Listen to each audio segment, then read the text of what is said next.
Ang sarap dumayo dito sa Nasugbu, Batangas, dito sa Barangay Kalayo.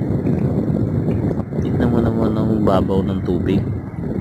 Tamang tama lang sa mga bata na nagtatampisaw. Tamang tama din sa mga isip bata na gustong magbabad ng tubig na dagat. Yun din yung buhangin, hindi man puti ang buhangin, siguradong napakapino, napakasarap sa paa. Hindi ka magsasawang magmasdan ng paligid, hindi masyadong maalon, napakabait pa ng mga tao, hindi madamot, lagi pang nakangiti. Napansin ko nga bumili ako ng 1 kilong isda na hinuli nila. Aba, binigyan pa ako ng bonus. Bukod sa mura na ang halaga, sariwa pa, binigyan pa ako ng bonus. Halos kalahating kilo rin yun, ilang pirasong isda rin yun.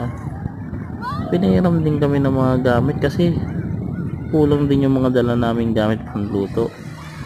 Aba, pakaswerte naman ang pinuntahan namin dito. Napakasaya pa. Subukan nyo rin kaya pumunta rito. Mag-i-enjoy kayo. Hindi po masyadong matao.